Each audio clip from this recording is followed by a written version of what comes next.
የአቶ ተፈራ ወንጀል ትልቁና ዋናው ወንጀሉ በአቶ ለይኩንና በተሰማ ቁጥጥር ስር ዋለ። የያዘው ሰነድና የቪዲዮ መረጃ ከነ ድምፁ በእጃቸው ላይ ገባ።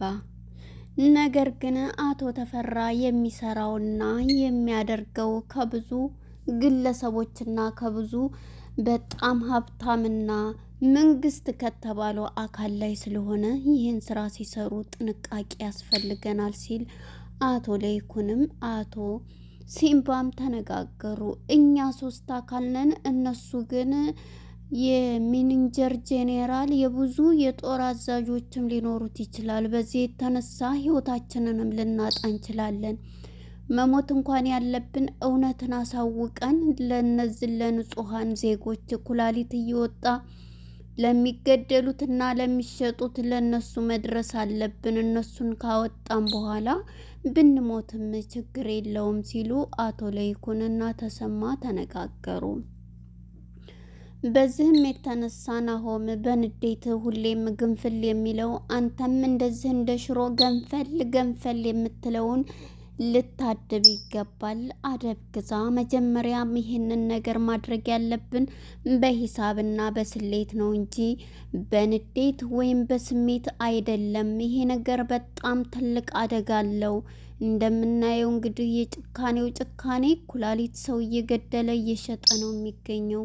ኩላሊት የሚፈልጉ ሰዎች አሉ በማለት እየደወለ ለሁሉም እየተናገረ እንግዲህ ንጹሃን ዜጎችን ወደ ውጭ ልካለሁኝ በማለት ቢሮ ከፍቶ እዛው እያስገደለ ኩላሊታቸውን አውጥቶ ህገወጥ ነገር እየሰራ ህዝቡን እየጨረሰ የሚገኘው ተፈራ አሁን ላይ በነ ለይኩን ላይ ቁጥጥር እጅ ገብቷል። የአቶ ተፈራ ወንጀል በአቶ ለይኩንና በአቶ ተሰማ እጅ ገባ።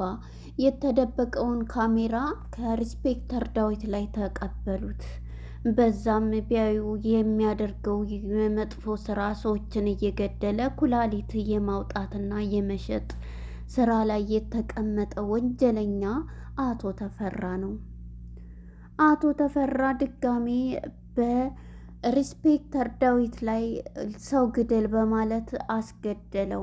በዚህም ኢንስፔክተር የራሱን ልጅ እያስታወሰ ነበርና ሊገለው ባይችልም እንካ ግደል፣ እኔ ሳዝብ ብቻ ነው ወይ ኮማንደሩ ሲያዝህ ሸጠቡን ገለሃል ግደል ብሎ ሽጉጥ እንዲመዝበት አድርጎ ገደለው። በጣም ያሳዝናል።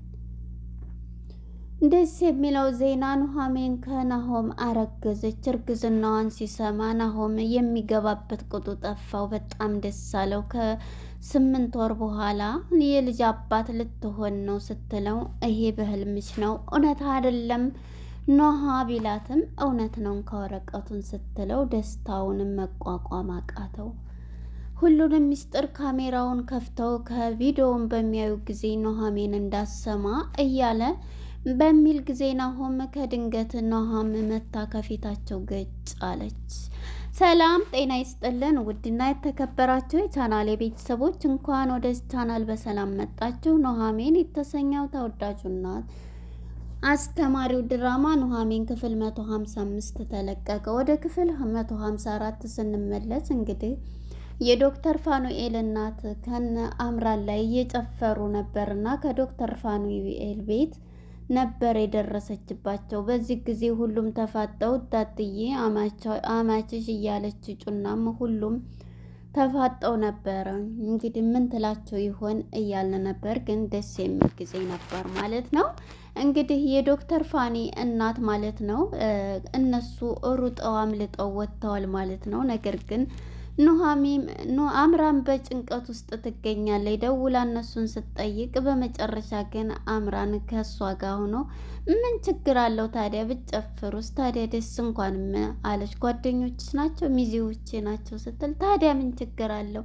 እኔ እኮ ላስደነግጥሽ እንጂ እንደዚህ እንትን ያልኩት እኔ የአራዳ ልጅ ነኝ፣ ውሃ ቀቅዬ ነው ውሃ ብስዬ የበላሁኝ የአራዳ ልጅ ነኝ ትላታለች። የዚህ ጊዜ በጣም አምራን በመጨነቅ ውስጥ ነበረች እና ይህን በምትላት ጊዜ በቃ ደስ ይላታል። ፈገግ ትላለች። ተጫዋች ፋኒ እንትን የለም ብለው ውሃ አምጪ ሲሉኝ ከዛ የሚጠጣ ስላችሁ ሲሉኝ አምጥቼ ነው እንደዛ እንትን ያልኩት ስትላት ድንግጥ ትላለች ማለት ነው። እና ታዲያ ይጠጧ ጓደኞችሽ አይደሉ እንዴ እያለች ስትላት ነበረ ማለት ነው። እኔ አንቺን እንደው ለእንትን ለማለት ነው እያለ እንግዲህ የዶክተር ፋኒ እናት ተቆጪ ተናጋሪ በጣም እንትን ነው የምንላት፣ ግን በውስጧ ምንም ነገር የሌላት ናትና አምራንን ስታረጋጋት ነበረ ማለት ነው። ይሄንን እያለቻት አዳራሽ ውስጥ እንግዲህ ቀጣይ ሊጋቡ ስለሆኑ አምራንና ዶክተር ፋኒ ማለት ነው። አሁን ላይ ትልቅ አዳራሽ ይዞ ማለት ነው።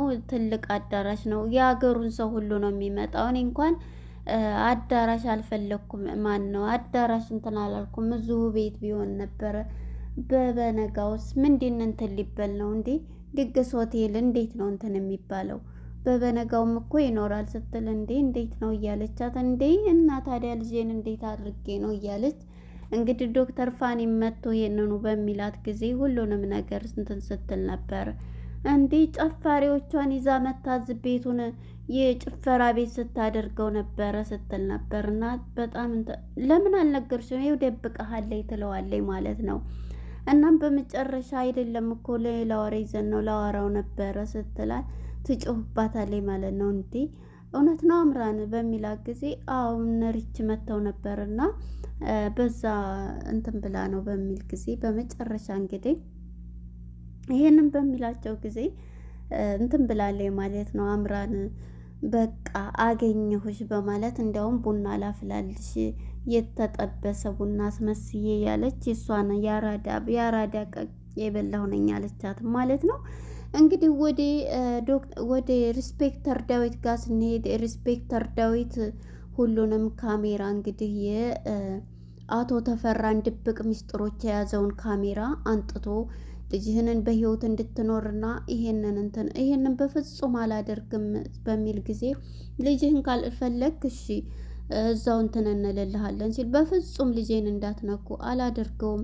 እንዴት ሆኜ ነው? ተፈራን እኮ ስለማታውቁት ነው እያለ ይሄ ሚስጥር በሶስታችን መሀል ብቻ ነው። ማን ካልነገርከው እንዴት ሊያውቅ ይችላል? ስለዚህ ድብቅ ሚስጥርም ካሜራም እዛው እሱም እንትን የሚጠቀምበት ካስቀምጥ ተብሎ እንግዲህ ኮዱንም ይዘው እሱ እንግዲህ አሁን ላይ እያደረገ ያለው አቶ ተፈራ በጣም ወንጀሎቹ እየበዙ ነው። እናም እንግዲህ ያንን ቅጅ ካሜራ ይዘውታልና የድምጽ ቅጂውን ቪዲዮ ማለት ነው። አቶ ተሰማና ለይኩን በሚያዩ ጊዜ በጣም ይደናገጣሉ። የተፈራ ወንጀሎች ማለት ነው። እንዳለ ሰዎችን እያመጣ ኩላሊት ያስፈልጋቸዋል እያለ ሰዎችን እያገተ ኩላሊት እያስወጣ ነው ማለት ነው። እየገደለ ኩላሊቶችን እየሸጠ ይገኛል ማለት ነው። የአቶ ተፈራ ወንጀል እንግዲህ አቶ ተፈራ ማንም አይነካኝም ብሎ እንትን የሚል ነው። ይሄ ሰውዬ እኮ መስመር አለፈ እያሉ አቶ ተሰማና አቶ ለይኩን አሁን ላይ በጣም ይዘውታል ማለት ነው። እናም በዚህ የተነሳ እሱ እኮ ጄኔራል የጦር መሪዎችም ሊኖሩት ይችላሉ። ስለዚህ በንዴት ሳይሆን በስሌት መሆን አለበት፣ በተረጋጋ መሆን አለበት እያለ እየነገረው ይገኛል ማለት ነው። እሱም እንግዲህ ይሄንን በሚለው ሰዓት ተቀብሎ እንግዲህ የእነሱን ትዕዛዝ ተቀብሎ ሪስፔክተር ዳዊት ወደ አቶ ተፈራ ቤት ሄዷል። ተፈራ ጋር ሲሄድ እንግዲህ ሰው እየገደለ ነበር እና ያገኘው ያንን እየደበደበው እንካ ህይወትህን እባክህን ልጅ አለኝ በልጅህ እያለው እንግዲህ እሱ ደግሞ ሪስፔክተር ዳዊትን በጣም ፈራው ማለት ነው። በመጨረሻ ግደል ብዬሃለሁ እንካ ሽጉጡን ብሎ እያየሁት ድፋው ብሎ ይሰጠዋል እሱ እንዳይገል፣ ነገር ግን ወንጀሉን በሱ ላይ ሊያደርገው ማለት ነው።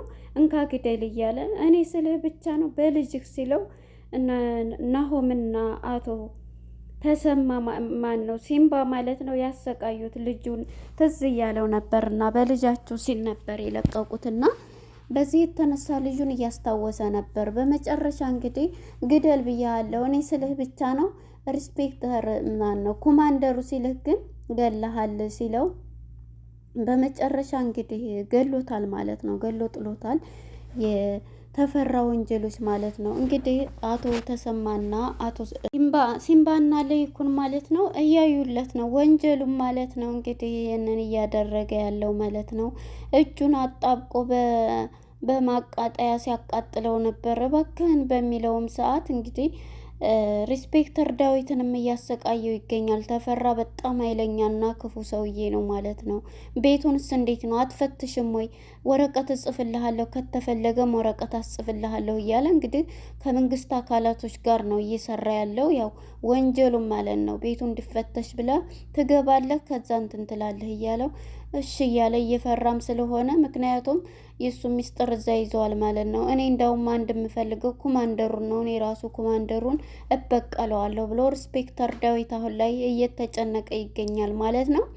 ሪስፔክተሩም እንግዲህ ይህንን ብሎት እጁን እንትን ሲለው አወቅክ አይደለ እያለ እየሳቀበት ይገኛል። ተፈራ ማለት ነው። አቶ ተፈራ እንግዲህ ወደ ኑሐሚንና ወደ ናሆም ስንሄድ ኑሐሚን ደስ በሚል ደረጃ ና ብላ ምሳ ተገባብዘው እንግዲህ እንካ ብላ ወረቀቱን ስትሰጠው ናሆም በደስታ እኔ ይሄን አላምንም፣ እንዴት ከ7 ወር በኋላ የልጅ አባት ልትሆን ነው በማለት እንግዲህ ወረቀቱን የዲኤንኤ ምርመራዋን ትሰጠዋለች ማለት ነው። ልጇን የጽንሱን ልጅ ማለት ነው። በዚህም እንግዲህ በጣም ይደሰታል ናሆም ማለት ነው። በጣም ደስ ይለዋል። እናቱ ለወይዘሮ ዝኑ እየደወለ ዝኑ ደግሞ በስራ ተወጥራ አላነሳችለትም ነበር። እማዬ ለምንድን ነው ስልክ ያላነሳሽው እንዴት እያላት ነበርና እማዬ ሰፕራይዝ አለኝ ቤት እስከምመጣ አላስችለኝ ብሎ ነው በሚላት ጊዜ ምንድን ነው ንገረኝ ስትለው እንግዲህ ኑሐሚን እኮ አረገዘች ሲላት እይቀለድክ ነው ብላ እንግዲህ ቤቱን ግቢውን ማለት ነው በእልልታ ወይዘሮ ዝኑ ቀወጠችው። አያት ልሆን ነው አያት ልሆን የልጅ ልጅ ላይ ነው እያለ መጀመሪያ አንተ ስትመጣ ድኩል ድኩል እያልክ እኔ ነበርኩኝ ሳይህ እንደዛ ጡቴን ደረቅ ጡቴን አጥብቻ አሳድጌ ከዛ ደግሞ የልጅ ልጅ ልታሳየኝ ነው ብላ እንግዲህ ወይዘሮ ዝኑ በጣም ቤቱን በእልልታ ታቀልጠዋለች ማለት ነው። እንግዲህ ናሆምን ቆየ እያሉ ተመልሶ ወደ ቤት መጥቷልና ያንን ካሜራ የደቀኑትን እያዩ ነውና የአቶ ተፈራን ወንጀል ማለት ነው። አቶ ተፈራ አሁን ላይ እንግዲህ ወንጀሉ በጣም እንትን እያለ ነው። እናም ይሄንን ሲያዩ በጣም ይሄ ሰውዬ ከመጠበቅ ነው በላይ ነው እያለ እንግዲህ ሲምባ እኔ በፊቱም አውቃለሁ እነሱ ሰውዬ በጣም ኃይለኛ ናቸው። እንግዲህ በስሌት እንጂ በንዴት ወይም በስሜት መሆን የለበትም እያለ አቶ ሲምባ እየተናገረ ይገኛል ማለት ነው። ወደ ሲምባ ጋር ስንሄድ እያወራ ሳለ ፈንቱን ማለት ነው ፈንቱን አፍቅሯታል። የዚህ ጊዜ ፈንቱን እያወራ በስልክ ከኋላ እንግዲህ ዝኑ ወደ ኤም ክላስ ስትመጣ ስታወራ ቁሞ ታዳምጠው ነበረ። ናፍቀሽኛል እኮ ደግሞ ጠፋሽ እያላት ነበረ። ከዛ ከድንገት እንግዲህ ስትመጣበት ዝኑ ድንግጥ ይልና በቃ በኋላ ደውልልሻለሁ ሲል ፈገግ ብላ ድንግጥ ትልና እሱ ምን ነው ምንድን ነው ስትለው አይ ስታዳምጭ ነበር እንደ እያላት ነበር። አይ እኔ የሰማሁት እንግዲህ ናፍቀሽኛል የሚለውን ቃል ነው እያለኝ ነበር። ከድንገትም እንግዲህ አቶ ለይኩንም ከኋላ ይመጣና ምንድን ነው ሲል አረ ምንም አይደለ ዝም ብላ ነው እያለ ነበረ። አይ ዝም ብለን ነው ሲል አይደለም ፈንቱን ሳይወዳት አይቀርም፣ ስለዚህ ፈንቱን ነው ናፍቀሽኛል እያለ በስልክ የሚያወራው ብላ አፍቅሯታል ብላ ለአቶ ተሰማ ለአቶ ለይኩን ትናገራለች ማለት ነው ዝኑ።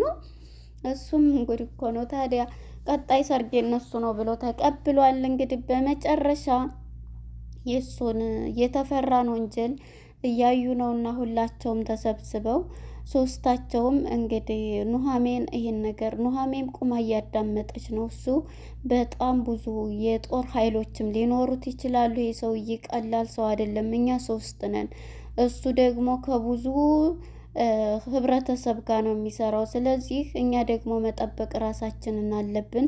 ይህን ሰውዬ ህይወቴ እስከሚያልፍ ድረስ ተጋፍጬ የብዙ ሰዎችን ህይወት ኩላሊት እያወጣ እንትን እያለ ስለሆነ የሱ እንትን ደግሞ መውጣት አለበት ብለው እየታገሉ ይገኛሉ። ይህን ነገር ግን ኑሐሚን መስማት የለባትም እያለ ነበርና ኑሐሚን ደግሞ ወደ ደስታው ልንገራቸው ሲል ምንድን ነው ንገረን በሚሉት ጊዜ ኑሐሚን እኮ አረገዘች ሲል ሁላቸውን እያሉ ነበርና ኑሐሚን ይሄንን ወሬ መስማት የለባትም እንዳታስብ ማለት ነው ሲል፣ እሷ ግን ቁማ እያዳመጠች ነበር። ከፊታቸው መታ ገጭ ስትል ፍጥጥ ብላ ደንግጣ የሚያወሩትን ሁሉ እያየች እያዳመጠች ስለነበረ እዚህ ላይ ነበረ ፊልሙ ያለቀው። ለነበረን ቆይታ አመሰግናለሁ። ባይ ባይ።